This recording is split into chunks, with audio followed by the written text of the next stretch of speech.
सांख्यिकी और statics class 10। देखो बाबू, सांख्यिकी जो होता है और स्टैटिक्स, ये एग्जाम में 15 नंबर का क्वेश्चन आएगा। मात्र 15 नंबर का क्वेश्चन जो है एग्जाम में आएगा, मतलब आता है। केंद्रीय प्रवृत्ति यानी सांख्यिकी का ही एक रूप है केंद्रीय प्रवृत्ति। केंद्रीय प्रवृत्ति में 3 प्रकार के हमारा क्वेश्चन पूछेगा। एक पूछता है आपका माध्य, दूसरा जो है आपका पूछेगा माध्यिका, और तीसरा जो पूछता है उसका नाम है बाबू बहुलक। ये 3 प्रकार का आपका क्वेश्चन पूछता है। एक होता है माध्य, दूसरा माध्यिका और तीसरा बहुलक। माध्य को इंग्लिश में अर्थमेटिक मीन कहा जाता है, और माध्यिका को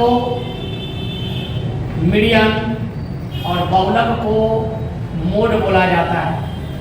अब यहाँ पर समझना है, माध्यिका को सिंबल में ए लिखा जाता है और माध्यिका को सिंबल में एम लिखा जाता है, और बहुलक को सिंबल में एम ओ से हम लोग क्या करते हैं, इंडिकेट करते हैं। अब माध्य माध्यिका बहुलक की बात करते हैं, इसमें ऑब्जेक्टिव बहुत ज़्यादा क्वेश्चन आता है। केंद्रीय प्रवृत्ति का मात्र 3 तरह का मेजरमेंट होता है, यानी माप होता है। केंद्रीय प्रवृत्ति की माप कितने प्रकार की होती है? तो 3 प्रकार का, एक माध्य, दूसरा माध्यिका और तीसरा क्या होता है, बहुलक। माध्य को ए से इंडिकेट करते हैं, माध्यिका को एम से इंडिकेट किया जाता है और बहुलक को एम ओ से इंडिकेट किया जाता है। याद रखना है, माध्यिका जो होता है इसका सबसे शुद्ध आंसर निकलता है। याद रखना है, अगर क्वेश्चन कभी आएगा कि माध्य माध्यिका बहुलक में इनमें से किसका मान सबसे ज्यादा शुद्ध निकलता है, तो याद रखना है कि माध्य का निकलता है, बाकी सबका शुद्ध नहीं निकलता है। अब यहाँ पर याद, मतलब शुद्ध का मतलब क्या हुआ, जैसे पॉइंट के बाद 2, 3, 4, तो आंसर में आपका बुक में कितना देगा, 5 देगा।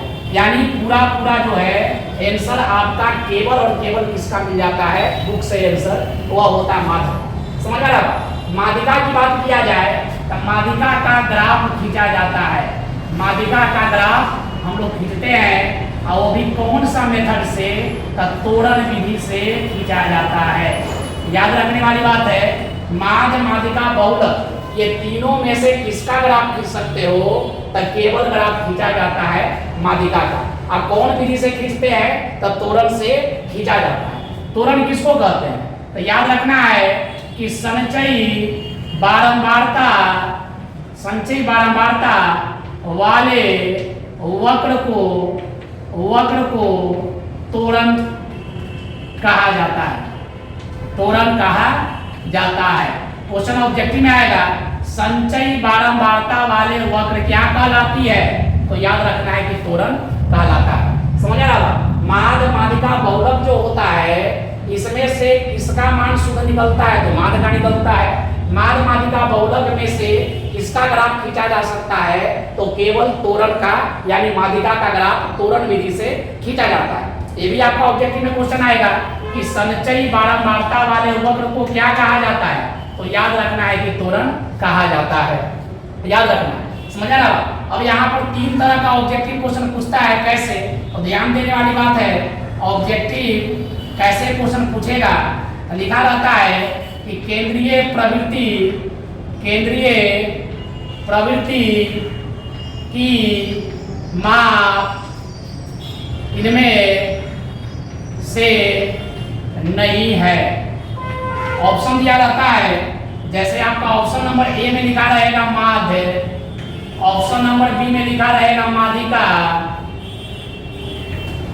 ऑप्शन नंबर सी में लिखा रहेगा बहुलक, और ऑप्शन नंबर डी में लिखा रहेगा मानक विचलन। अब यहाँ पर आंसर क्या हो सकता है, केंद्रीय प्रवृत्ति के माप इनमें से नहीं है, तो माध्य तो होता है, माध्यिका भी होता है, बहुलक होता है, तो आंसर कौन हो जाएगा, डी, जो कि केंद्रीय प्रवृत्ति का माप नहीं है। याद रखना है। अब इसी क्वेश्चन को दूसरा तरह से क्वेश्चन पूछेगा कि केंद्रीय प्रवृत्ति की माप, केंद्रीय प्रवृत्ति कि कौन सी विधि सबसे सबसे उपयुक्त, उपयुक्त का मतलब होता है अच्छा, उपयुक्त मानी जाती है। तो ऑप्शन में भी यही चीज रहेगा। मान के चलिए ऑप्शन में लिखा रहेगा ए नंबर में माध्य, ऑप्शन नंबर बी में लिखा रहेगा माध्यिका, और ऑप्शन नंबर सी में है बहुलक, और ऑप्शन नंबर डी में है इनमें सभी, इनमें सभी। अब बताना है कि केंद्रीय प्रवृत्ति की कौन सी विधि सबसे उपयुक्त मानी जाती है। उपयुक्त मतलब सबसे अच्छा यानी शुद्ध है, तो किसका शुद्ध होगा? तो माध्य आंसर यहाँ पर होगा। याद हो गया? तीसरा क्वेश्चन पूछ सकता है कि संचयी बारंबारता, संचयी बारंबारता वाले वक्र कहलाता है। संचयी बारंबारता वाले वक्र कहलाता है, तो आंसर याद रखना है बाबू कि त्वरण होगा।